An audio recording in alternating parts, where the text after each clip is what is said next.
ਤੇ ਵਿਕਰਮ ਸਿੰਘ ਮਜੀਠੀਆ ਦੇ ਮਾਮਲੇ ਦੇ ਵਿੱਚ ਈਡੀ ਦੀ ਐਂਟਰੀ ਹੋਈ ਹੈ। ਕਥਿਤ ਮਨੀ ਲਾਂਡਰਿੰਗ ਕੇਸ ਦੇ ਵਿੱਚ ਈਡੀ ਨੇ ਰਿਪੋਰਟ ਮੰਗੀ ਹੈ।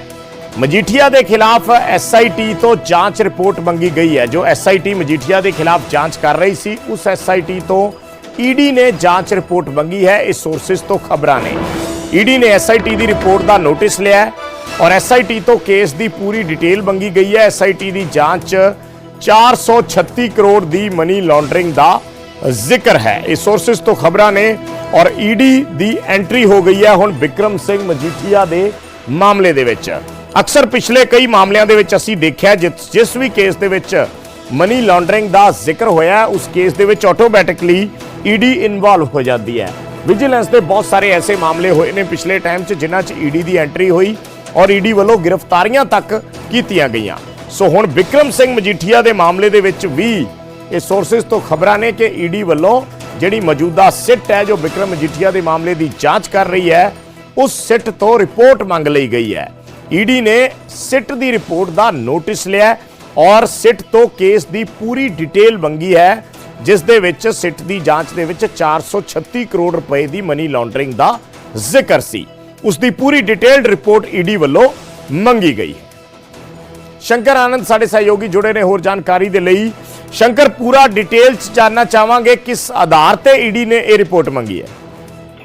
देखिए, इस मामले में जो एसआईटी की एक रिपोर्ट है उसका एक हवाला जो है वो दिया गया और जिस तरह से इस मामले में ये जानकारी मिली कि विक्रम सिंह मजीठिया जो है उनकी संपत्ति का जो ब्यौरा है वो जांच एजेंसी के द्वारा मांगा गया है।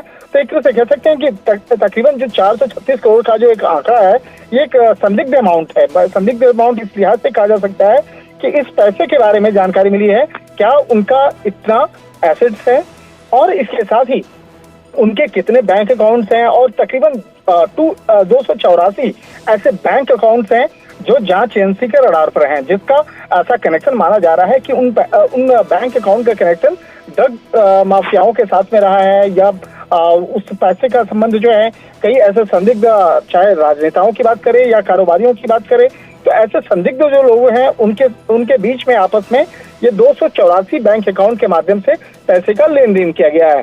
तो इन तमाम मामलों की गंभीरता को देखते हुए जांच एजेंसी के द्वारा उन 284 बैंक अकाउंट के बारे में भी जानकारी मांगी गई है और इस मामले में एक एसआईटी का जो है वो गठन किया गया। तो एसआईटी के द्वारा जो आगे इस मामले में तफ्तीश जो अब तक की गई है, विक्रम सिंह मजीठिया जो है और उनसे जुड़े हुए कुछ लोग हैं, उनके जुड़े हुए कंपनियां हैं, उससे जुड़ा हुआ जो अब तक इन्वेस्टिगेशन है उसकी एक रिपोर्ट जो है वो मांगी गई है।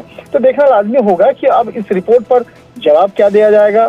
क्या वो बैंक अकाउंट जो अभी तक संदिग्ध है जांच एजेंसी के आधार पर, या विक्रम सिंह मजीठिया की जो व्यक्तिगत संपत्ति है या उनके परिवार चल और अचल संपत्तियां हैं उसके बारे में जानकारी उनको अभी दी जाएगी या नहीं दी जाएगी। एक तरह से कह सकते हैं आने वाले दिनों में इस मामले पर तफ्तीश का दायरा जो है काफी आगे बढ़ता हुआ नजर आ रहा है। जी ठीक है, शुक्रिया शंकर इस पूरी जानकारी दे लई। तां आउण वाले दिनां दे विच विक्रम मजीठिया दीयां मुश्किलां वध सकदियां ने क्योंकि मजीठिया दे खिलाफ जो एसआईटी जांच कर रही है उस एसआईटी तो ईडी ने पूरी डिटेल्ड रिपोर्ट मांग ली है और ईडी उस ते हुण एंटर हो चुकी।